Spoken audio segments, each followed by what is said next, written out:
Amerika at Pilipinas. Simula ng bagong panahon sa pagpasa ng soberanya ng Kastila sa mga Amerikano, nagsimula ang bagong panahon sa Pilipinas.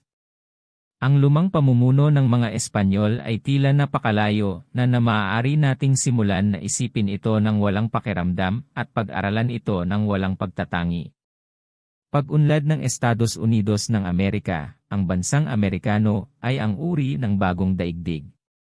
Nagsimula sa isang pangkat ng mga kolonya na itinanim pagkalipas ng kalahating siglo kaysa sa paninirahan ng Pilipinas. Ito ay nagkaroon ng pag-unlad na walang kapantay sa kasaysayan ng mga estado.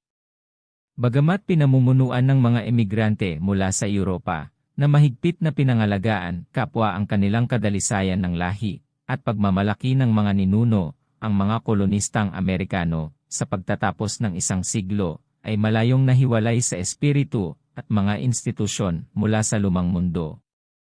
Ang pakikibaka sa ilang at sa mga ganid ay nagbunga sa kanila ng isang lipunang mas demokratiko at higit na independyente kaysa sa nakilala ng Europa, habang ang kanilang malalim na paniniwala sa relihiyon ay nagligtas sa mga kolonista mula sa barbarismo at paghina ng intelektual.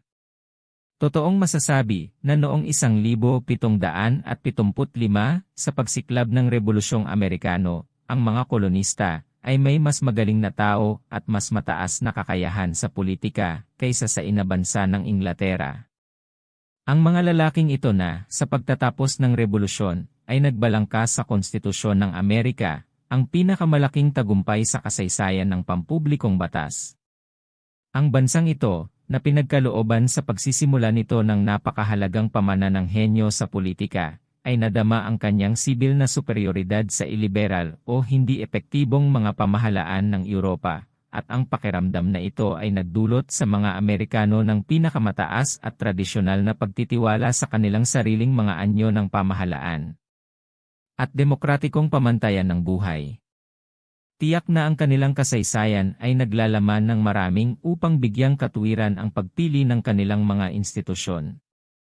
125 taon na ang nakalilipas, ang mga kolonya na ito ay isang maliit na bansa na may 2,500,000 katao, na sumasakop ng hindi hihigit sa baybayin ng Atlantiko ng kontinente. Hinati sila ng malalaking tanikala ng bundok mula sa loob, na nasakop ng pinakamabangis at pinakamahilig makipagdigma na uri ng tao na ginawa ng mga lahi, ang American Indian. Sa lakas na hindi nababawasan mula sa henerasyon hanggang sa henerasyon, sinira ng Amerikano ang mga tanikala ng bundok na ito, sinakop ang ilang, sinakop ang mga tribong Indian, at sa loob ng 3 henerasyon ay naging Panginoon ng kontinente ng North America. Kahit na nakikibahagi sa digmaan para sa kalayaan, ang mga Amerikanong frontiersman ay tumawid sa mga Appalachian at nakuha ang Kentucky at ang Northwest Territory, at kasama nila ang pinakamayaman at pinakaproduktibong rehiyon ng Temperate Zone, ang Mississippi Valley. Noong 1803, ang dakilang imperyo ng Louisiana, na bumagsak mula sa kamay ng France, ay idinagdag sa bansang Amerikano.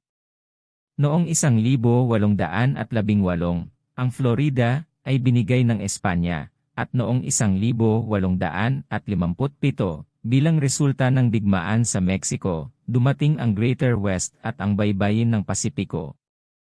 Ang malawak na kapangyarihang ito, halos 3,000 milya ang lapad mula silangan hanggang kanluran, ay pinamumunuan ng natural na pagtaas at ng imigrasyon mula sa Europa hanggang, sa pagtatapos ng ika-19 na siglo, ang bansang Amerikano ay umabot sa 74 na milyong kaluluwa. Ang pag-unlad na ito ay naganap ng walang pangunahing pagbabago sa konstitusyon o anyo ng pamahalaan, nang walang pagkawala ng individual na kalayaan, at patuloy na pagtaas ng pambansang kaunlaran. Bukod dito, ang mga estado ay nakaligtas sa digmaang sibil, ang pinakamadugo at patuloy na pakikipaglaban sa digmaan sa lahat ng makabagong siglo, isang digmaan kung saan bumagsak ang 1,000,000 sundalo, at upang suportahan kung aling $3.2 bilyong na ginto ang ginugol mula sa ang pambansang kabangyaman. Natapos ng digmaang ito ang pagpawi ng negro, na pang-aalipin, ang pinakamalaking rebolusyong pang-ekonomiya na naidulot ng isang suntok. Ganito sa madaling sabi ang kasaysayan ng bansang Amerikano, na may likas na katalinuhan sa politika, na hinihimok ng walang tulog na enerhiya, labis na ipinagmamalaki ang mga nagawa nito, at sa loob-loob ay labis na hinahamak ang mas makintab, ngunit hindi gaanong liberal na buhay ng lumang daigdig. Hindi kailanman naunawaan ng Europa ang bansang ito, at hanggang ilang taon na ang nakalilipas, ay pinangarap ng mga Europeo ang pag-unlad nito, at ang kapangyarihan nito. Kaugnayan ng Estados Unidos sa mga republika ng Timog Amerika, tungo sa mga republika ng Spanish America, ang Estados Unidos ay palaging nakatayo sa isang kakaibang kaugnayan. Nakamit ng mga bansang ito ang kanilang kalayaan ng Espanya sa ilalim ng inspirasyon ng tagumpay ng Estados Unidos. Ang kanilang mga pamahalaan ay binalangkas bilang panggagaya sa mga Amerikano, at sa kabila ng kaguluhan ng kanilang buhay pampolitika, ang Estados Unidos ay palaging nakadarama at nagpapakita ng matinding pakikiramay para sa mga estadong ito bilang mga kapwa-republika. Bukod dito, ipinangako niya ang kanyang sarili sa pagpapanatili ng kanilang integridad laban sa mga pag-atake ng mga kapangyarihan sa Europa. Ang posisyong ito ng Estados Unidos sa pagbabanta ng paglaban sa pagtatangka ng anumang kapangyarihang European na agawin ang teritoryo ng Amerika ay kilala bilang Monroe Doctrine, dahil ito ay unang idineklara ni Pangulong Monroe noong 1823. Simpatya ng mamamayang Amerikano para sa mga inapi na Cubans, ang katotohanan na ang bansang Amerikano ay nakamit ang sarili nitong kalayaan sa pamamagitan ng revolusyon ay naging dahilan upang magbigay ng handang simpatiya ang mamamayang Amerikano sa layunin ng revolusyonista. Ang mga tao ng Cuba, na gumawa ng paulit-ulit na hindi epektibong pakikibaka laban sa soberanya ng Espanya, ay palaging may mabuting hangarin ng mga Amerikano. Sa pamamagitan ng internasyonal na paggamit, gayunpaman, ang isang bansa ay maaaring hindi kilalanin o tulungan ang mga revolusyonista laban sa isang mapagkaibigang kapangyarihan hanggat ang kanilang kalayaan ay praktikal na naisagawa. Kaya naman, nang muling sumiklab ang rebelyon sa Cuba noong 1874, aktibong pinigilan ng gobyerno ng Estados Unidos ang pagpapahiram ng tulong sa mga Cubans. Gaya ng tungkulin nito, bagaman ang mga mamamayang Amerikano mismo ay taos-pusong nagnanais na malaya ang Cuba. Ang digmaan sa Cuba ay tumagal ng maraming taon at naging mas walang awa. Ang mga hilig ng mga Cubans at Kastila ay labis na nag-alab na ang quarter ay bihirang ibigay, at ang mga bilanggo ay hindi pinaligtas. Ibinuhos ng Espanya ang kanyang mga tropa sa isla hanggang sa may 120,000 sa lupain ng Cuban, ngunit nagpatuloy ang paghihimagsik. Palaging walang awa ang mga Espanyol sa pakikitungo sa mga revolusyonista. Ang mga Amerikano, sa kabilang banda, ay palaging kinukonsinti ang moral na karapatan ng isang tao na labanan ang mapang-aping pamahalaan, at sa buong kasaysayan ng Estados Unidos ay halos wala nang iisang parusa para sa politikal na krimen. Bagamat marahil ang pinakamabangis na digmaan sa kasaysayan ay ang digmaang sibil ng Amerika mula 1861 hanggang 1865, walang kahit isang pagpatay dahil sa pagtataksil. Kaya't ang mga kwento ng patuloy na pagbitay sa mga bilanggong politikal, sa isang isla na nakikita ng sarili nitong mga baybayin, ay labis na ikinagalit ng Amerika, gayon din ang patakaran ni Gobernador General Wheeler, na labis-labis sa kalubhaan nito. Digmaan sa Espanya, pagsira ng Maine. Habang nagpapatuloy ang paligsahan ng walang tanda ng pagwawakas, ang pasensya ng mga Amerikano ay nabawasan. Pagkatapos, noong Pebrero 15, 1878, naganap ang isa sa mga pinakakalungkot na pangyayari nitong mga nakaraang panahon.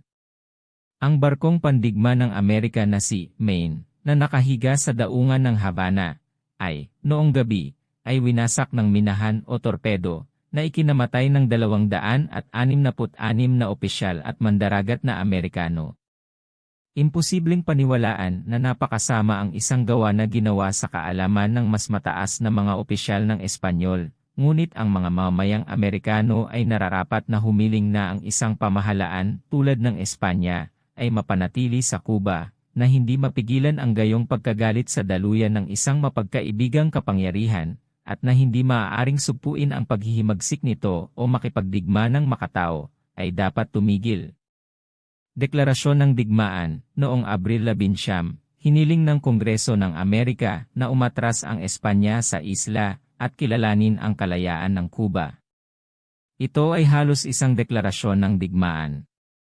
Galit na tumanggi ang Espanya at nalutas sa paglaban. Sa kasamaang palad, ang ignorante na European press ay nag-claim para sa Espanya ng militar at naval superiority. Ang digmaan ay maikli at isang napakalaking sakuna sa Espanya.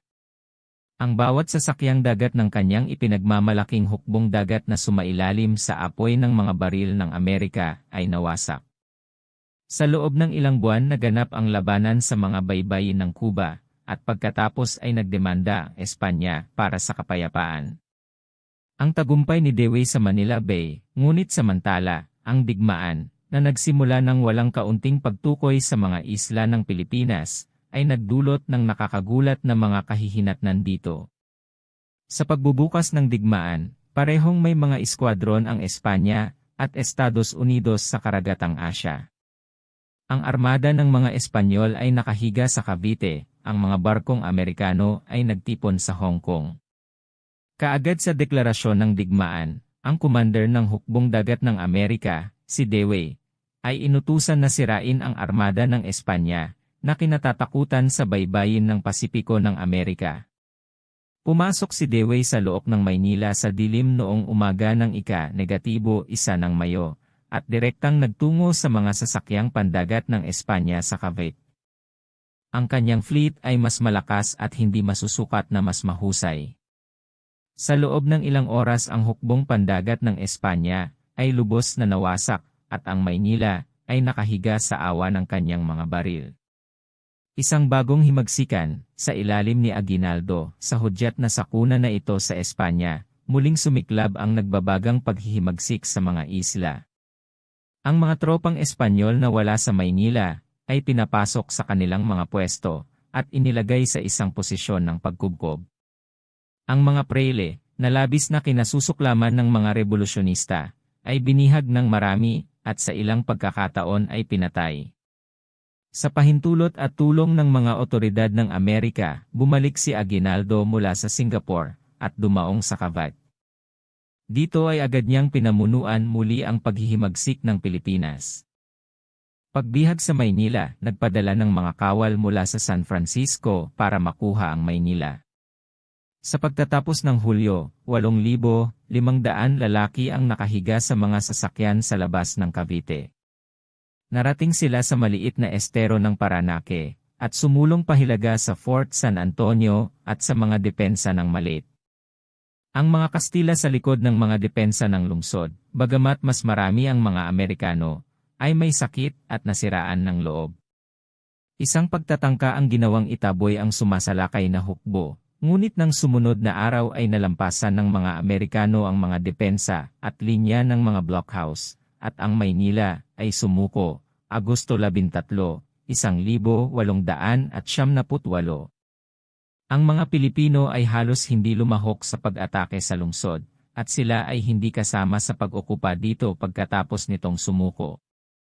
Ang pagkilos na ito ay nabigyang katuwiran, dahil kamakailan lamang ay itinaas ang mga puwersang Pilipino, ang mga sundalo ay walang disiplina, at kung sila ay pumasok sa lungsod, na may mga simbuyo ng damdamin habang sila ay nag-aalab, pinangangambahan ng mga Amerikano na baka hindi sila mapanatili ng kanilang mga opisyal.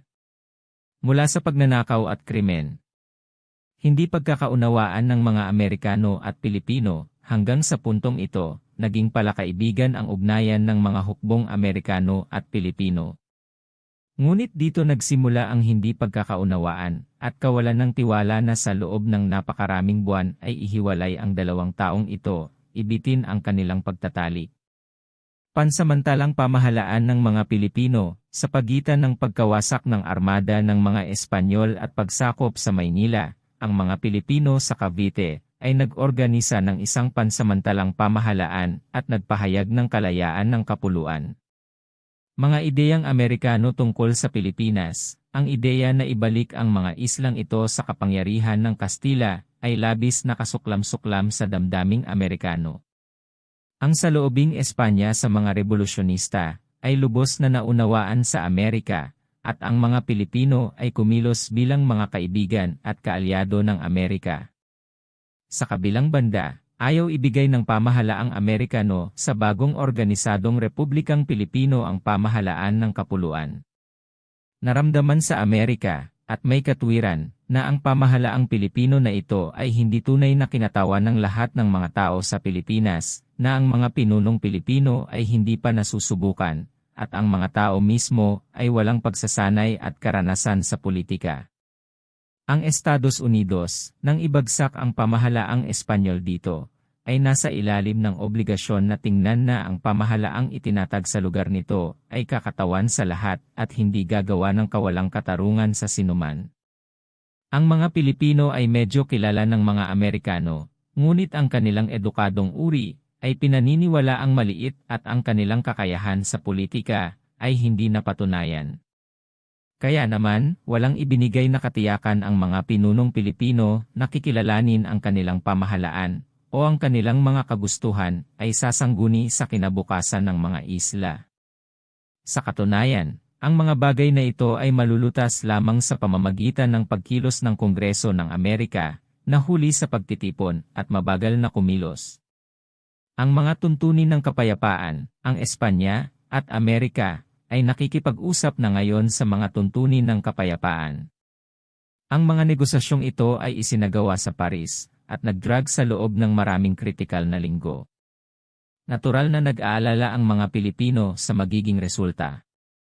Sa wakas, hiniling ng gobyerno ng Amerika sa Espanya na ibigay niya ang mga isla sa Estados Unidos at tanggapin ang halagang $20 milyon ginto para sa mga pampublikong gawain at mga pagpapahusay na kanyang ginawa. Mga hinala ng mga pinuno ng Pilipino, nakilala ang mga katagang ito noong Disyembre, 1878. Nagsilbi itong pukawin ang pinakamasamang hinala ng mga pinunong Pilipino. Marami ang naniniwala na malapit na nilang ipagpalit ang mapang-aping dominasyon ng Espanya sa makasarili, at parehong mapang-aping dominasyon ng Amerika. May dahilan upang maniwala na ang ilang mga pinuno ay nagpayo ng pasensya, at sa mga sumunod na buwan ay nagsikap na mapanatili ang kapayapaan, ngunit ang radikal na partido sa mga Pilipino ay pinamunuan ng isang taong may tunay na kaloob at nagniningas na disposisyon, si Antonio Luna. Nakatanggap siya ng edukasyon sa Europa, nagkaroon ng ilang pagtuturo sa mga usaping militar, at noong Setyembre ay inilipat ang pamahalaang Pilipino sa Malolos. Si Luna ang naging general sa mga puwersang militar. Naging editor din siya ng pinakaradikal na pahayagang Filipino, La Independencia. Bagong pamahalaang Pilipino, noong Enero 4, 1879, si Pangulong McKinley ay naglabas ng isang espesyal na mensahe kay General Otis, na namumuno sa mga hukbo ng Estados Unidos sa Pilipinas, na nagdeklara na ang soberanya ng Amerika ay dapat kilalanin ng walang kondisyon. Naisip sa Estados Unidos na ang isang matatag na deklarasyon ng ganitong uri ay tatanggapin ng mga Pilipino at hindi sila mangahas na lumaban. Ang mga hangarin ng Pangulo at bansang Amerikano, gaya ng napatunayan ng mga sumunod na pangyayari, ay humarap sa mga Pilipino ng may malaking kalayaan, ngunit ang mga propesyon ng Pangulo ay hindi pinagkakatiwalaan ng mga Pilipino, at ang resulta ng mensahe ni Jim McKinley ay ilipat sila kaagad upang balangkasin ang isang malayang pamahalaan at magpasya sa digmaan. Ang bagong pamahalaang ito ay binuo sa Malolos, Bulacan, ng isang kongreso na may mga kinatawan mula sa karamihan ng mga lalawigan ng gitnang Luzon. Ang Konstitusyon ng Malolos ay ipinroklama noong Enero 23, 1879, at si Don Emilio Aguinaldo ay nahalal na Pangulo. Kasama sa gabinete, o ministeryo, si Don Apolinario Mabini, kalihim ng Estado, Don Teodoro Sandico, kalihim ng Interior, General Baldomero Aguinaldo, kalihim ng digmaan; General Mariano Trias, kalihim ng Kaban ng Bayan; Don Engracio Gonzaga, kalihim ng pampublikong pagtuturo at agrikultura. Digmaan sa mga Amerikano labanan sa Maynila. Ang mga puwersang Pilipino ay naiinip sa pakikipaglaban at nagsimula ang pagsalakay sa mga linyang Amerikano na nakapalibot sa Maynila noong gabi ng ika-4 ng Pebrero. Ito ay tiyak na ang labanan ay napagpasyahan at bilang paghahanda sa loob ng ilang panahon at ang pakikipaglaban ay magsisimula na sa anumang kaso bago dumating ang mga reinforcements mula sa Amerika. Ngunit ang pag-atake ay napaaga ng kaunti sa pamamagitan ng pagpatay sa San Juan Bridge ng isang Pilipinong opisyal na tumangging huminto ng hamunin ng isang Amerikanong sentry. Sa di malilimutang at kakilakilabot na gabing iyon, ang labanan ay sumiklab ng may matinding galit sa buong bilog ng mga depensa na nakapalibot sa lungsod, mula sa Tondo sa Hilaga hanggang sa Fort San Antonio de Abad, sa timog ng suburb ng Malate. Sa kahabaan ng 3 pangunahing daan mula sa Hilaga, Silangan, at Timog, tinangka ng mga Pilipino na lumusob at pumasok sa kabisera, ngunit bagamat naniningil sila ng walang ingat na kagitingan, at sa loob ng maraming oras ay nagtaguyod ng madugong labanan, nakamamatay silang minamaliit ang mga katangian ng pakikipaglaban ng mga sundalong Amerikano. Ang mga voluntaryong regiment ng hukbong Amerikano ay nagmula halos sa kanluran ng Estados Unidos, kung saan ang mga kabataang lalaki ay likas na sinanay sa paggamit ng mga armas, at nababalot ng pamananang makapangyarihan at agresibong mga katangian ng hangganan ng Amerika. Nang sumapit ang umaga, ang linya ng pag-atake ng mga Pilipino ay, sa bawat punto, ay nabasag at napaatras, at ang mga Amerikano ay nagsulong ng kanilang mga posisyon sa Hilaga hanggang Caloocan, sa Silangan hanggang sa Waterworks, at sa Marikina Valley, at sa Timog, papuntang Pasay. Deklarasyon ng digmaan, sa kasamaang palad, sa panahon ng pag-atake sa gabi, at bago lumitaw ang sakuna sa mga sandata ng Pilipino, inilunsad ni Aguinaldo laban sa Estados Unidos ang isang deklarasyon ng digmaan. Ang deklarasyon na ito ay humadlang sa mga Amerikano na magtiwala sa mga utos ng mga Pilipino na sumunod sa labanang ito, at hindi nagawa ang kapayapaan. Ang kampanya ng Malolos noong ika-25 ng Marso ay nagsimula ang pagsulong ng mga Amerikano sa kabisera ng Pilipino ng Malolos. Ang kampanyang ito ng Malolos, gaya ng karaniwang tawag, ay sumakop ng 6 na araw, at nagtapos sa pagpapalayas ng hukbong Pilipino at pamahalaan mula sa kanilang kabisera. Ang matinding labanan ay naganap sa mga unang araw ng pagsulong na ito, at 2 lubhang karapat-dapat na opisyal ng Amerika ang napatay, sina Colonels Egbert at Stotzenberg. Ang hukbong Pilipino ay tinugis sa kanilang pag-atras hanggang sa Kalumpit, kung saan sa katimugang pampang ng Rio Grande de Pampanga, ay nagpapahinga ang linya ng mga Amerikano sa kasagsagan ng tag-ulan. Sa panahong ito ang mga voluntaryong regimen, na ang mga termino ng serbisyo ay matagal nang nag-expire, ay ibinalik sa estado, at ang kanilang mga lugar ay kinuha ng mga regimen ng regular na hukbo. Ang hukbong Amerikano noong panahong iyon, bukod sa artilerya, ay binubuo ng 25 regimen ng infantry, at 10 ng kabalyerya.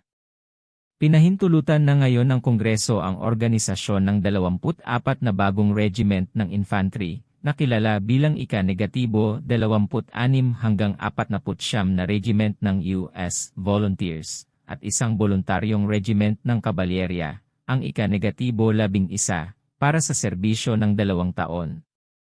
Ang mga regimentong ito ay higit na pinamumunuan ng mga lalaking mula sa buhay sibil, na pamilyar sa iba't ibang uri ng mga tungkulin at propesyon, mga lalaking sa halos lahat ng bahagi ng mabuting pagkatao, na ang mga serbisyo sa mga sumunod na buwan ay napakahusay hindi lamang sa larangan, kundi sa pagkakaroon ng ang pagkakaibigan ng sambayanang Pilipino at sa kumakatawan sa katangian at intensyon ng pamahalaang Amerikano. Anti-war agitators in America, sa pamamagitan ng tag-araw ng 1,800 at 79 ang digmaan, ay hindi napigilan ng general na Amerikano, ni ang mga negosasyon sa mga pinunong Pilipino ay naisagawa ng matagumpay. Hindi naman nadismaya ang mga Pilipino.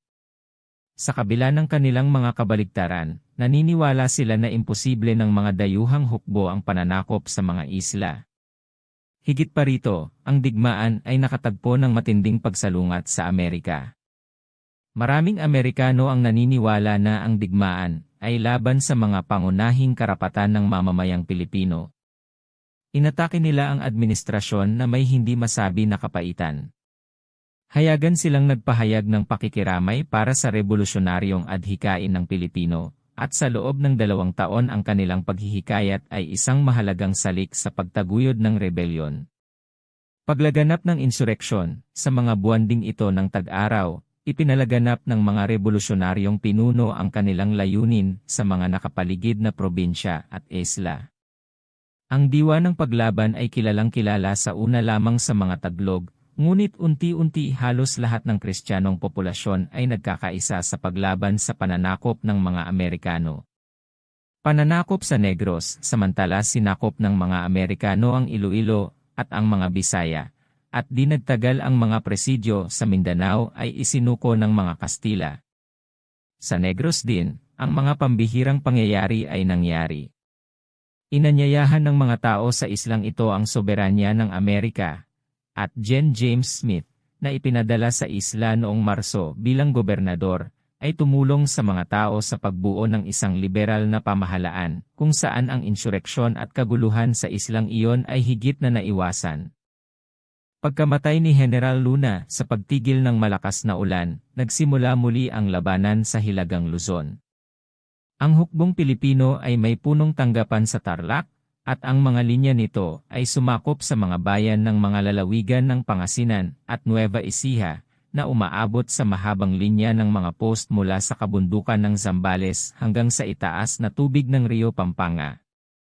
Ito ay armado pa rin, nakalaan, at determinado. Ngunit ang makinang, bagaman naliligaw, tagapag-ayos ng hukbong ito ay patay na. Ang nasyonalistang junta, na siyang namamahala sa pamahalaan at hukbo ng Pilipinas, ay hindi nagawang ipagkasundo ang mga pagkakaiba nito. Napabalitang naghangad si Luna ng diktadura. Pinatay siya ng mga sundalo ni Aguinaldo sa Cabanatuan. Ang kampanya sa Hilagang Luzon, ang mga general ng Amerika, ay nagpasya na ngayon sa isang estratehikong kampanya. Si General MacArthur ay mag-utos ng pagsulong sa rails mula Kalumpit hanggang Tarlac. Si General Lawton, na may lumilipad na hanay ng matulin na impanterya at mga kabalyerya, ay gagawa ng isang paikot-ikot na kilusan patungo sa silangan sa pamamagitan ng Nueva Ecija at itapon ang mga puwersang Pilipino sa silangan. Samantala, si General Weaton ay magpapadala ng isang puwersa sa pamamagitan ng transportasyon patungo sa gulpo ng Lingayen upang ihagis ang isang kordon sa baybayin ng Ilocano na dapat pumutol sa pag-atras ng hukbong Pilipino pahilaga. Bilang isang estratehikong kilusan, ang 303 kampanya na ito ay bahagyang matagumpay lamang. Si MacArthur ay tumangay pahilaga, sinira ang linyang Pilipino sa kanyang harapan. Ang kanyang pagsulong ay pinamumunuan ng aktibong rehimen ni General J. Franklin Bell.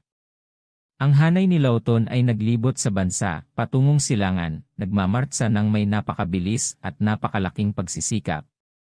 Ang mga namamaga na ilog ay natawid na may malaking pagkawala ng buhay, at ang haligi, na humihiwalay mula sa mga supply nito, ay madalas na nangangailangan ng pagkain. Nasa kolumna ito. Naunang nakita ng Pilipino nang may pagkamangha ang dakilang kabayong kabalerya ng mga Amerikano, napakalaki sa tabi ng maliit na pony ng Pilipinas. Ang pagbaba ni Lawton ay napakabilis na ang gobyerno at mga kawani ng Pilipinas ay halos nakataka sa pagkabihag. Noong gabi ng ika-11 ng Nobyembre, idinaos ng mga general na Pilipino ang kanilang huling konseho ng digmaan sa bayambang sa Rio Agno, at napagpasyahan sa pagkalat. Samantala, si Weaton ay nakarating sa San Fabian, sa timog na baybayin ng Ilocano, ngunit ang kanyang puwersa ay hindi sapat upang magtatag ng isang epektibong kordon, at noong gabi ng ika-15 ng Nobyembre si Aguinaldo, kasama ang isang maliit na grupo ng mga ministro at opisyal, na mahigpit na tinugis ng mga kabalyero ng Silauton sa ilalim ng pamumuno ni General Yaong, ay dumaan sa mga bundok ng Poso Rubio at Rosario, at tumakas sa baybayin ng Ilocano. Pagkatapos ay nagsimula ang isa sa mga pinakakapanapanabik na gawain sa mga kamakailang digmaan. Ang paghahabol ay hindi humina, maliban sa mga paulit-ulit na pagkakataon na sa sandaling ito ay nawala ang landas ng general na Pilipino. Mula sa Candon, lumiko si Aguinaldo patungong Silangan, sa pamamagitan ng mga komandansya ng Lepanto at Bonto, patungo sa ligaw na bansang Igorot ng Cordillera Central. Ang trail papunta sa Lepanto ay humahantong sa matataas na bundok sa pamamagitan ng matarik na tila pass sa tuktok, sa kung ano ang itinuturing na isang hindi malulupig na posisyon, si Gregorio del Pilar, higit pa sa isang batang lalaki, ngunit isang brigadier general, na may isang maliit na puwersa ng mga sundalo, ang nalalabi ng kanyang utos, ay nagtangkang takpan ang pag-urong ng kanyang presidente. Ngunit isang batalyon ng 33 D Infantry, sa ilalim ni Major March, ang nagdala ng pass, kasama ang kabuuang pagkasira ng utos ni Pilar. Siya mismo ay nahulog sa gitna ng mga napatay.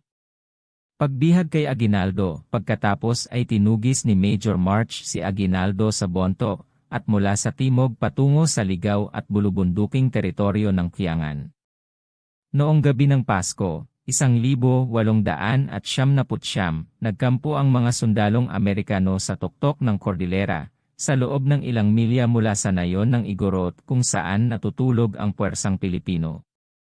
Ang magkabilang panig ay nasira, at nasa matinding pagkabalisa sa pamamagitan ng kabangisan ng paglipad at pagtugis, ngunit sa loob ng ilang linggo ang partido ni Aguinaldo ay nagawang manatili sa mga bundok na ito at nakatakas sa mga humahabol dito. Makalipas ang 1 buwan, tuluyang nawala ang kanyang landas sa lambak ng Cagayan. Siya at ang kanyang maliit na grupo ay dumaan sa napakahirap na landas sa 305 Sierra Madre Mountains, hanggang sa maliit na bayan ng Taglog ng Palanan malapit sa baybayin ng Pasipiko. Dito, halos ganap na naputol mula sa aktibong pakikilahok sa insureksyon, si Aguinaldo ay nanatili hanggang Hunyo ng 1901 nang siya ay mahuli ng partido ni General Funston. Sa loob ng ilang linggo kasunod ng pagkakawatak-watak ng hukbong Pilipino, tila tumahimik ang bansa at natapos na ang insureksyon. Ang mga bagong regimen na dumating mula sa Estados Unidos, isang ekspedisyon ay nabuo sa ilalim ni General Stuan, na noong Disyembre at Enero ay nagmarch sa patimog sa pamamagitan ng mga lalawigan ng Cavite at Laguna at sinakop ang Batangas, Tayabas, at ang Camarines. Ang ibang mga regimen ay ipinadala sa mga Bisaya, at sa Hilagang Luzon, hanggang sa bawat bahagi ng Kapuluan, maliban sa mga isla ng Mindoro at Palawan, ay naglalaman ng malalaking puwersa ng mga tropang Amerikano. Reorganisasyon ng hukbong Pilipino. Ang mga Pilipino, sa anumang paraan, ay tinalikuran ang paligsahan, at ang panahong ito ng katahimikan ay kalmado lamang habang ang mga puwersang nag-aalsa ay ginagawang perpekto ang kanilang organisasyon at naghahanda para sa isang pagbabago ng labanan sa ilalim ng ibang anyo. Dahil imposibleng mapanatili ng isang hukbong Pilipino ang larangan, nagkaroon ng lihim na organisasyon para sa layunin ng pagpapanatili ng hindi regular na pakikidigma sa bawat bahagi ng kapuluan. Ang mga isla ay nahati sa napakaraming distrito o mga zona. Sa ulo ng bawat isa ay isang commander ng zona, karaniwang may ranggo ng general. Ang mga operasyon ng mga lalaking ito ay, sa isang tiyak na lawak, ay ginagabayan ng payo o mga direksyon ng mga lihim na revolusyonaryong junta sa Maynila o Hong Kong, ngunit, sa katunayan, sila ay halos ganap at independyente, at sila ay gumamit ng mga pambihirang kapangyarihan. Nag-recruit sila ng sarili nilang puwersa, at nag-atas ng mga subordinate commander. Nagpapataw sila ng mga kontribusyon sa mga bayan, mga may-ari ng mga asyenda, at mga individual ng bawat klase, at mayroong isang lihim na organisasyong sibil o munisipyo para sa pagkolekta ng mga kita na ito.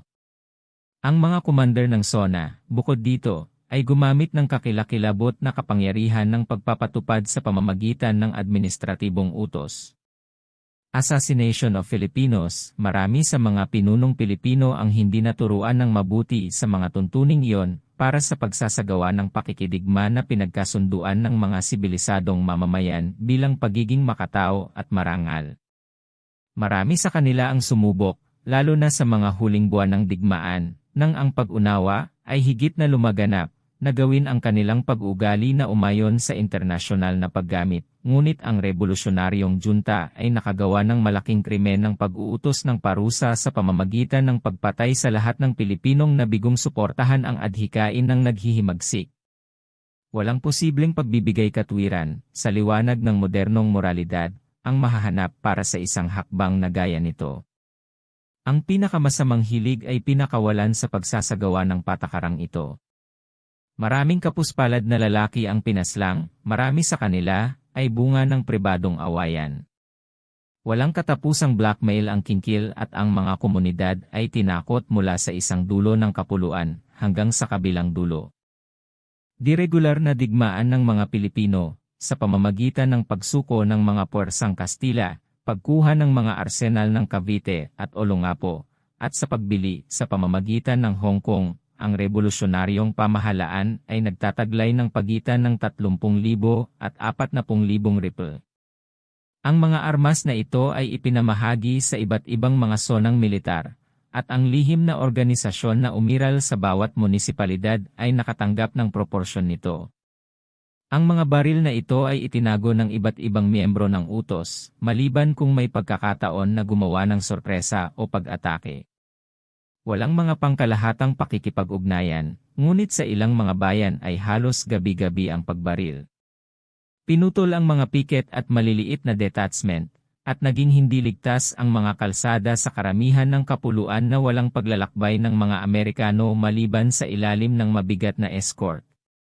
Sa loob ng mahabang panahon, ang mga utos ng commanding general ay napakaluwag na imposibleng maparusahan ng maayos ang pag-uugaling ito kapag ito ay natuklasan. Pagkamatay ni General Lawton, ang hukbong Amerikano, sa pagtatangka nitong garison ang bawat mahalagang bayan sa isla, ay pinutol sa kasing dami ng 550 maliliit na detachment ng mga post-garrison. Kaya, habang sa kalaunan, ay may 60,000 sundalong Amerikano sa mga isla, bihira para sa kasing dami ng 500 ang sumakay sa larangan, at karamihan sa mga pakikipag-ugnayan ng taong 1,900 ay sa pamamagitan ng maliliit na detachment ng 50 hanggang 100 lalaki. Ito ay isa sa mga maliliit na ekspedisyon na ang hukbong Amerikano ay nagdusa ng pinakamalaking pagkawala ng digmaan. Ilang milya sa silangan ng Maynila ay ang magandang lambak ng Marikina, kung saan nagmula ang supply ng tubig ng lungsod, at ang mga puno ng tubig ng magandang batis na ito ay nasa ligaw at kaakit-akit na bilis ng San Mateo at Montalban. Bagamat kakaunti ang 100 milya mula sa kabisera, at sa punong tanggapan ng isang Pilipinong brigada, ang San Mateo ay hindi permanenteng sinakop ng mga Amerikano hanggang pagkatapos ng ika-18 ng Disyembre, 1879, nang ang isang puwersa sa ilalim ni General Lawton ay pinangunahan sa mga burol upang sorpresahin ang bayan. Maagang umaga, bumuhos ang puwersang Amerikano sa mga burol na nasa kabila ng ilog mula sa nayon. Sinalubong sila ng isang mabilis na apoy mula sa utos ng rebeldeng nakakalat sa mga pampang ng ilog at sa isang asyenda ng asukal malapit sa batis. Dito, si Lawton, nakitang-kita sa puting uniforme at helmet, nakasama, gaya ng kanyang nakaugalian, ang front line ng mga skirmishers, ay tinamaan ng bala, agad na namatay. Pinadala ang mga pinuno ng Pilipino sa Guam, noong Nobyembre, 1900, pagkatapos ng muling halalan sa Estados Unidos ni Pangulong Kinley, isang mas masiglang patakaran ng digmaan ang pinasinayaan. Sa buwang ito, si General MacArthur, na namumuno sa dibisyon, ay naglabas ng isang kapansin-pansing pangkalahatang utos, na tinukoy at ipinapaliwanag ang mga batas ng digmaan na nilalabag, at nagbabanta ng kaparusahan sa pamamagitan ng pagkakulong sa mga nagkasala sa gayong pag-uugali. Ilang libong Pilipino sa ilalim ng kautosang ito ang inaresto at ikinulong.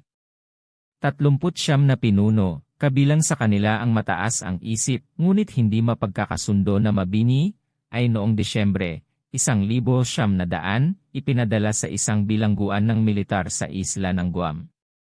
Ang pangangampanya ay higit na masigasig na inusig sa lahat ng mga distrito ng militar.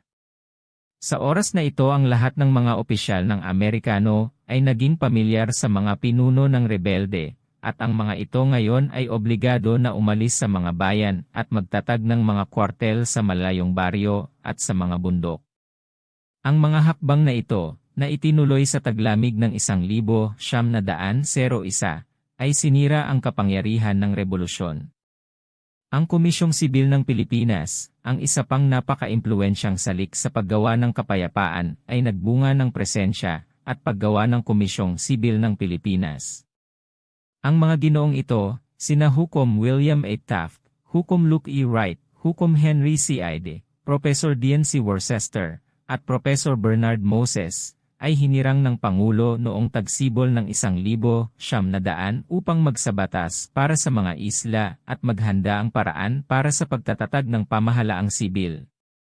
Ang liham ng mga tagubilin ni Pangulong McKinley sa komisyong ito ay malamang na mairaranggo bilang isa sa mga pinakamagaling at pinakakilalang pampublikong papeles sa kasaysayan ng Amerika. Narating ng komisyon ang mga isla noong Hunyo at sinimulan ang kanilang gawaing pambatasan noong ika-1 ng Setyembre.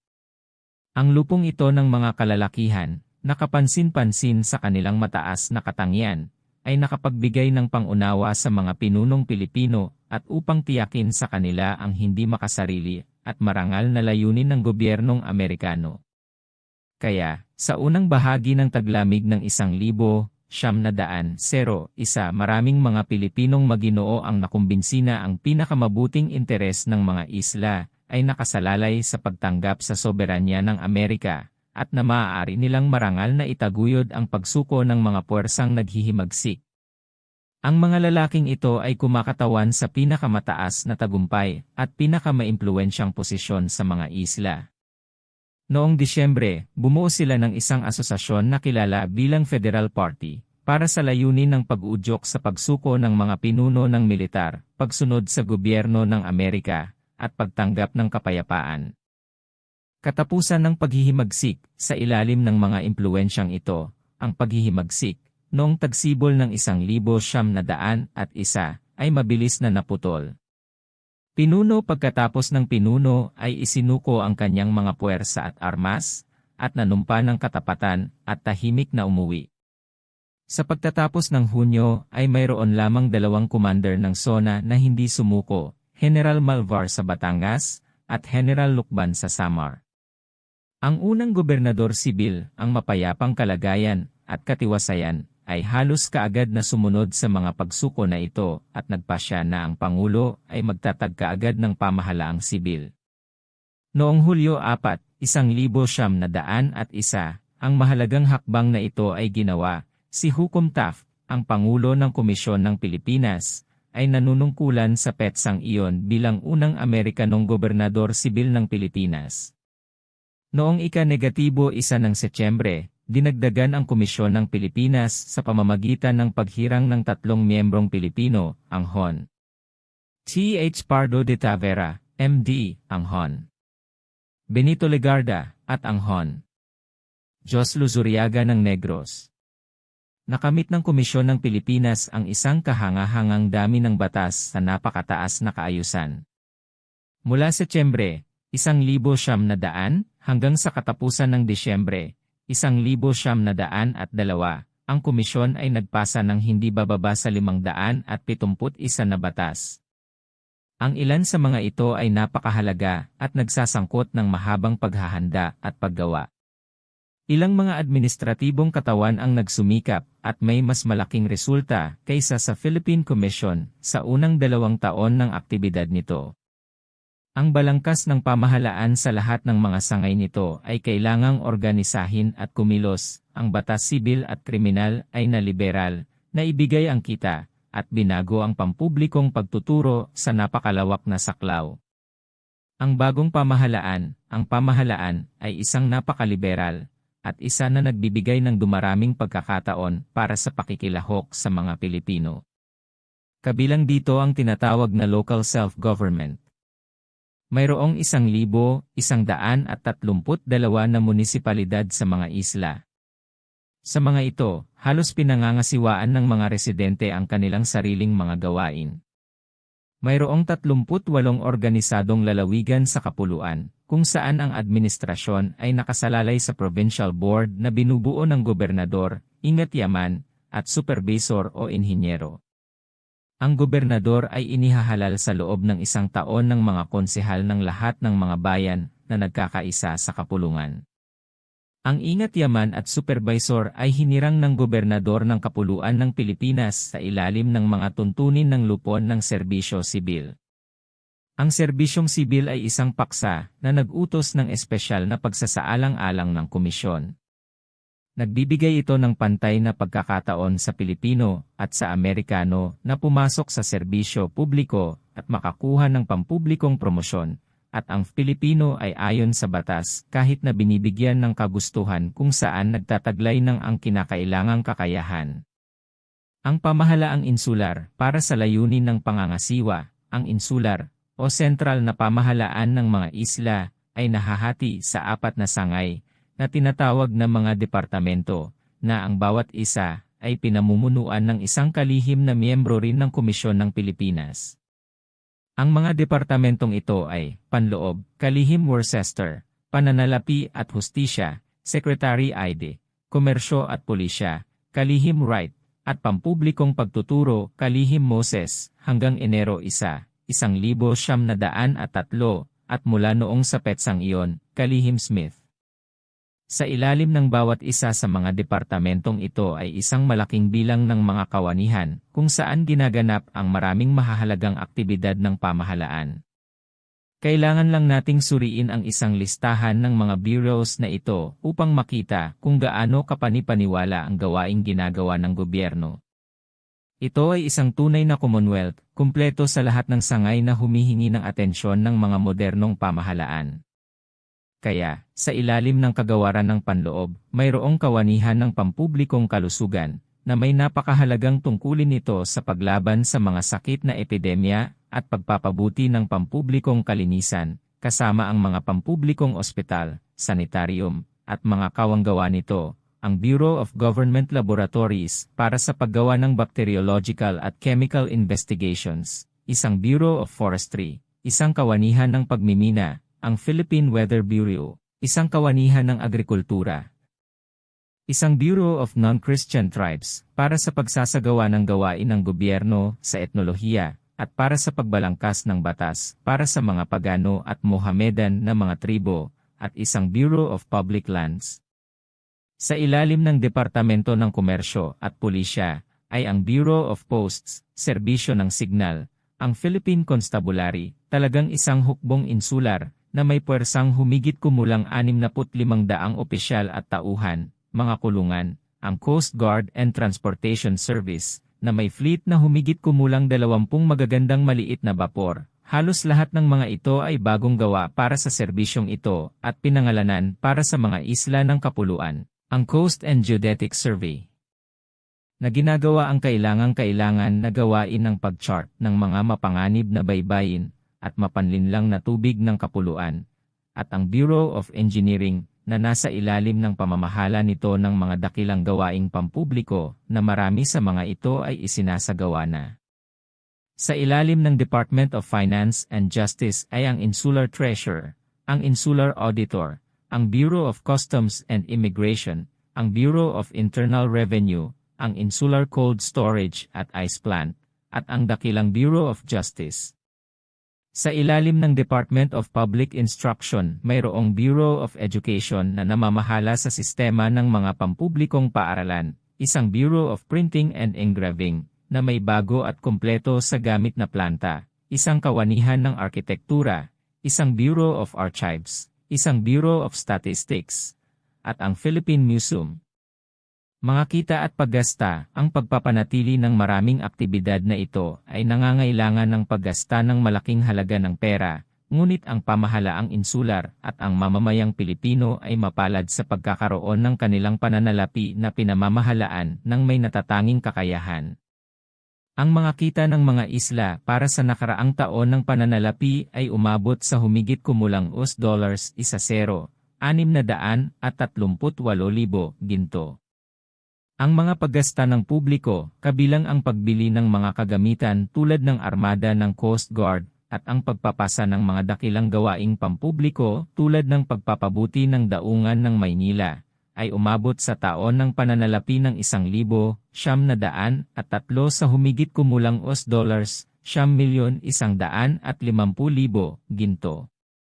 Ang pamahalaan ay sa lahat ng oras ay napanatili ang isang mahusay na balanse sa kanyang kabangyaman, ngunit noong nakaraang taon ay nagkaroon ng ilang pagbawas sa halaga ng mga kita, dahil sa malaking pagbaba ng halaga ng salaping pilak, ang pagbagsak ng mga importasyon, ang malawak na paglaganap ng kolera, at ang kahirapan ng maraming bahagi ng bansa bilang resulta ng digmaan at ang pagkawala ng mga alagang hayop sa pamamagitan ng peste.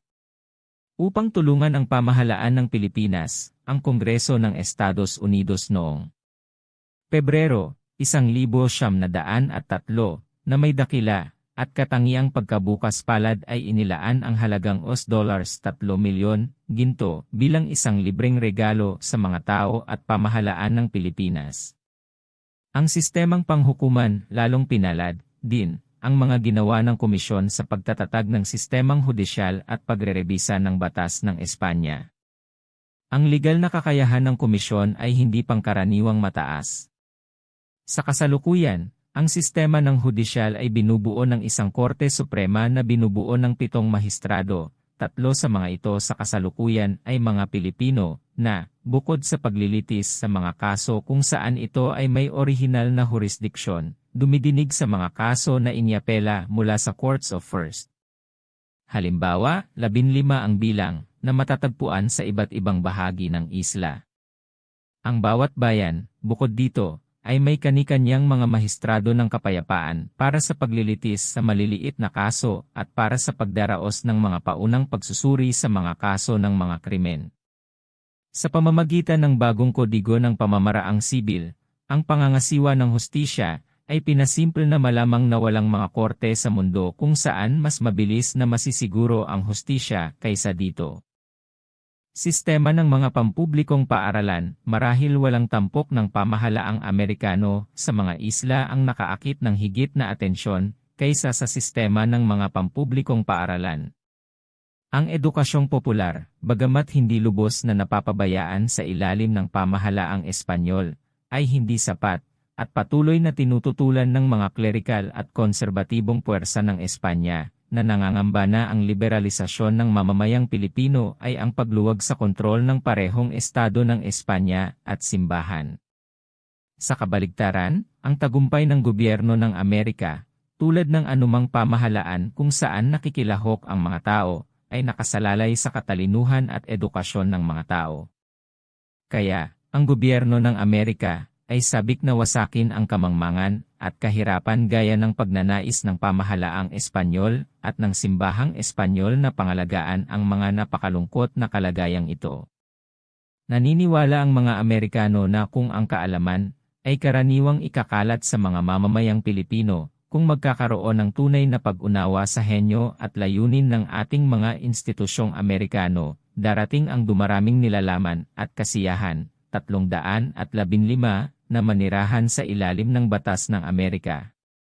Kaya, ang edukasyon ay maagang hinimok ng hukbong Amerikano, at ito ay nakatanggap ng unang atensyon ng komisyon. Ang malawakang sistema ng mga pampublikong paaralan na ngayon ay umiiral sa mga islang ito ay inorganisa ng unang pangkalahatang superintendente ng pampublikong pagtuturo, si Dr. Fred W. Atkinson, at ni Professor Bernard Moses ng Komisyon ng Pilipinas. Pagtuturo sa wikang Ingles, ang batayan ng pampublikong pagtuturo na ito ay ang wikang Ingles. Ito ay maagang napagdesisyonan dahil sa napakaraming dialektong Filipino, ang kawalan ng karaniwang katutubong wika o panitikan, at ang katamtamang pagkakakilala sa Kastila ng sinuman maliban sa edukadong uri. Mapalad ang sambayanang Pilipino na naipakilala dito ang Ingles at mabilis na lumalaganap ang kaalaman nito. Ang kaalaman sa wika ay kapangyarihan at kung mas malawak na ginagamit ang dila, mas malaki ang pag-aari ng individual na nakakuha nito. Sa lahat ng mga wika sa mundo, ang Ingles ang pinakamalawak na ginagamit sa ngayon at pinakamabilis na kumakalat. Bukod dito, ang Ingles ang pangunahing wika ng malayong silangan. Mula Yokohama hanggang Australia, at mula Maynila hanggang Isthmus ng Suez, Ingles ang karaniwang medium ng komunikasyon. Ito ay ang wika ng negosyo at ng diplomasya. Ang sambayanang Pilipino, nasabik na makilahok sa lahat ng abalang buhay sa silangang Asya, napaka-ambisyosong iparamdam ang kanilang impluwensya, ang kanilang mga payo, ay mapapahinto sa lahat ng ito maliban na lamang kung sila ay makabisado nitong makapangyarihang wikang Ingles. Ang Asemble ng Pilipino, kaya, pagkaraan ng 4.5 taon ng pananakop ng mga Amerikano, ang soberanya ng Estados Unidos ay naitatag sa kapuluan, at pinasinayaan ang isang anyo ng pamahalaan na natatangi sa kasaysayan ng kolonyal na administrasyon. Ang isa pang hakbang sa pagmumuni-muni at 316 na ng Kongreso, na higit pang gagawing pamahalaan ng sambayanang Pilipino, ang dapat gawin. Ito ay ang pagbuo ng isang Filipino Assembly ng mga delegado o kinatawan, pinili sa pamamagitan ng popular na boto mula sa lahat ng mga Kristiyano lalawigan ng kapuluan. Ang kamakailang sensus ng Pilipinas ay magiging batayan para sa paghahati-hati ng representasyong ito. Ang kapulungang ito ay makikibahagi sa kapangyarihang pambatas sa lahat ng bagay na naukol sa mga Kristiyanong mamamayan ng Pilipinas at sa mga bahagi ng isla na kanilang tinitirhan. Kapag nagawa na ang hakbang na ito, ang gobyerno ng Philippine Islands ay magiging katulad ng tipikal at kakaibang anyo ng pamahalaang Amerikano na kilala bilang teritoryo. Teritorial na anyo ng pamahalaan sa Estados Unidos, ang American Union ay binubuo ng ilang mga estado o Commonwealth na, bagamat malaki ang pagkakaiba sa kayamanan at populasyon, ay nasa ganap na pantay na katayuan sa Union. Ang mga naninirahan sa mga estadong ito ay bumubuo sa politikal na soberanya ng Amerika. Inihahalal nila ang Pangulo at Kongreso, at sa pamamagitan ng kanilang mga lehislatura ng estado, ay maaaring baguhin o baguhin ang anyo ng estado ng Amerika mismo. Bukod sa mga estadong ito, palaging may malalaking pag-aari ng bansang tinatawag na mga teritoryo. Ang mga teritoryong ito ay malalawak na bansa, masyadong kakaunti ang naninirahan o masyadong hindi maunlad sa politika para tanggapin, sa hatol ng Kongreso ng Amerika, sa estado sa Union. Ang kanilang mga naninirahan ay walang karapatang bumoto para sa Pangulo, ni wala silang representasyon sa American Congress. Ang mga teritoryong ito ay pinamamahalaan ng Kongreso, sa pamamagitan ng mga teritorial na pamahalaan, at sa kanila ang Kongreso ay may ganap na soberanong kapangyarihan. Ibig sabihin, gaya ng napagpasyahan, at ipinaliwanag ng Korte Suprema ng Estados Unidos, habang ang Kongreso kapag nagsasabatas para sa mga estado sa Union ay mayroon lamang ang mga kapangyarihan ng batas na partikular na ipinagkaloob ng konstitusyon, sa pagsasabatas para sa mga teritoryo nito, ay may lahat ng kapangyarihan na hindi partikular na itinatanggi ng konstitusyon. Ang tanging limitasyon sa Kongreso ay yaong, sa ilalim ng sistema ng pampublikong batas ng Amerika, ay ginagarantiyahan ang kalayaan ng individual, ang kanyang kalayaan sa paniniwala at pagsamba sa relihiyon, ang kanyang karapatan sa makatarungan, bukas, at mabilis na pagsubok, ang kanyang karapatan sa pagmamay-ari ng kanyang ari-arian, at iba pang mahalagang mga pribilehiyo, ang resulta ng mga siglo ng pag-unlad sa lahi na nagsasalita ng Ingles, na bumubuo sa kalayaang sibil. Ang mga mahalagang seguridad na ito, na walang kapangyarihan ng pamahalaan ang maaaring alisin, paikliin, o labagin, ay kasing dami ng pag-aari ng mga naninirahan sa isang teritoryo gaya ng sa isang estado, isa.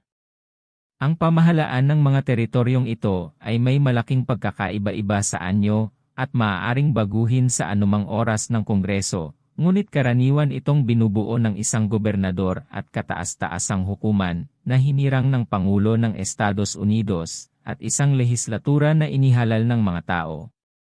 Mula noong 1783 ay palaging may teritoryong hawak at pinamamahalaan ng Estados Unidos, at kung hahatulan natin mula sa kahangahangang kasaysayan ng mga rehiyong ito, ang anyo ng pamahalaang ito ng mga umaasang pag-aari ay ang pinakamatagumpay at pinakakapakipakinabang sa teritoryo mismo na kailanman naisip.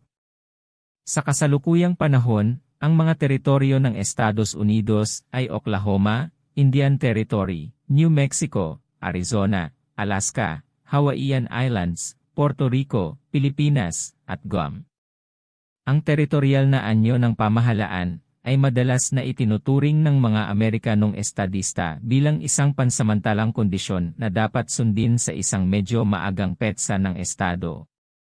Ngunit pagkatapos ng higit sa isang siglo ng pag-unlad, ang teritorial na pamahalaan, na hinubog ng Kongreso at gaya ng tinukoy ng Korte Suprema, ay nagpapakita ng sarili nitong napaka-flexible at may pakinabang na walang dahilan kung bakit hindi ito dapat ituring bilang isang permanenteng at pinal na anyo. Kung ito man ay matagal na mananaig sa Pilipinas, ay lubos na nakadepende sa pampulitikang pag-unlad at pinakahuling hangarin ng mga mamayang Pilipino mismo. Sa kasalukuyan, ito ang tanging angkop na anyo ng pamahalaan, at ang tanging anyo na parang estadistang pag-isipan. Kalayaan ng mga Pilipino, ang mga pangyayari nitong mga nakaraang taon ay tila nagpapahiwatig na ang bansang Amerikano ay hindi ipagkakatiwala sa Pilipinas ang kalayaan hanggat hindi nila natatamo ang di masusukat na karanasan sa politika at panlipunang pagpipigil sa sarili. Ang tanong ay napakahusay para pag-usapan dito, ngunit ganito ang masasabi. Ang mabilis na martsa ng pandaigdigang politika sa darating na siglo ay hindi magiging pabor sa kalayaan ng maliit at hindi ganap na maunlad na estado. Ang kalayaan, bagamat ito ay nakakaakit sa tanyag na pinuno, ay maaaring hindi pinakakapakipakinabang para sa mga taong ito. Ang kalayaan, sa ilalim ng kasalukuyang mga tendensya ng internasyonal na kalakalan, ay nangangahulugan ng paghihiwalay sa ekonomiya. Ang kalayaan, sa kasalukuyang panahon, ay nagtutulak sa paghahanda para sa digmaan. Ang paghahanda para sa digmaan ay nangangailangan ng pagpapanatili ng malalakas na hukbo, ang pagtatayo ng mga dakilang hukbong dagat, at ang malalaking pasanin sa ekonomiya na kinakailangan upang mapanatili ang mga armadong ito. Magiging totoo ito lalo na sa isang kapuluan na nalantad sa pag-atake, na paliligiran ng mga ambisyosong kapangyarihan, at sa gayon 319 malapit sa sentro ng paparating na pakikibaka, gaya ng Pilipinas. Ang Japan, na may populasyon na 42 milyon, kahanga-hanga para sa kanilang industriya at ekonomiya, at masigasig na nakatuon sa kanilang emperador, ay independyente, ngunit may malaking halaga. Ang pasanin ng kanyang kahangahangang hukbo, at ng kanyang modernong hukbong dagat ay nagpapabigat ng husto sa kanyang mga tao, kumakain ng malaking bahagi ng kanilang mga kita, at kung minsan ay tila nagbabanta na pilitin ang mga mapagkukunan ng bansa na halos masira. Mga pakinabang ng kontrol ng Amerikano, tiyak, ang isang tao ay higit na may pribilehyo sa ekonomiya kung, tulad ng Pilipinas sa ilalim ng gobyerno ng Amerika, o Australia sa ilalim ng British, sila ay mapipilitang ipagpatuloy ang walang bahagi ng pasanin ng panlabas na depensa. Ang hukbong pandagat ng Estados Unidos ngayon ay nagpoprotekta sa integridad ng kapuluan ng Pilipinas. Ang kapangyarihan ng isang bansang napakalakas at kakilakilabot kapag minsang napukaw na walang bansa sa mundo ang mag-iisip sa loob ng isang minuto ng walang habas na pangmolestya sa teritoryo nito. Pinangangalagaan ang Pilipino mula sa lahat ng panghihimasok sa labas at pinahihintulutan siyang gamitin ang lahat ng kanyang lakas sa pag-unlad ng mga kakayahang iyon kung saan ang kanyang ugali at endowment ay nagbibigay inspirasyon sa kanya. Ang ibig sabihin ng pamahalaang Amerikano ay kalayaan ng pagkakataon. Walang marangal na paghahangad, pagtawag, o lakad sa buhay sa ilalim ng langit kung saan ang Pilipino ay maaaring hindi ngayon makibahagi, at kung saan hindi niya masusumpungan ang kanyang mga pagsusumikap na hinihikayat at ang kanyang tagumpay ay sinalubong ng mapagbigay na pagpapahalaga. Sa politika, maaaring mabagal ang kanyang pag-unlad, dahil ang pag-unlad dito ay hindi ang pag-unlad ng individual o ng ilan, kundi ng kabuuan. Ngunit sa hindi gaanong marangal na gawain ng agham, panitikan, at sining, maaari nating makita sa henerasyong ito ang mga Pilipino na nakakamit ng higit pa sa kapansin-pansing tagumpay at katangi-tangi, hindi lamang para sa kanilang sarili kundi para sa kanilang lupain.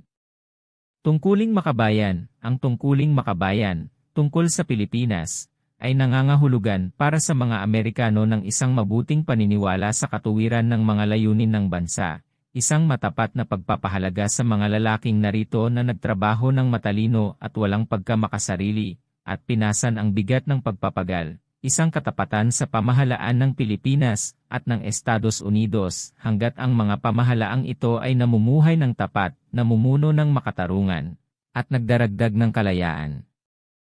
At isang tapat at taos-pusong pagkilala sa bawat pagsulong na ginawa ng sambayanang Pilipino mismo. At para sa mga Pilipino, ang tungkuling makabayan ay nangangahulugan ng ganap na pagtanggap sa pamahalaan na ngayon ay naitatag, na higit na mabuti kaysa sa nauna, at marahil ay nakahihigit sa kung ano mismo ang pipiliin at naisip niya, isang katapatan sa kanyang sariling mga tao at sa kanilang mga interes at sa pampublikong interes na dapat daigin ang personal na pagkamakasarili na nagtakda ng kanyang malupit na marka sa bawat katutubong institusyon sa lupaing ito. At isang resolusyon na sumunod sa mga batas, pangalagaan ang kapayapaan, at tapat na gamitin ang bawat pagkakataon para sa pagpapaunlad ng kanyang sariling pagkatao at sa pagpapabuti ng lahi.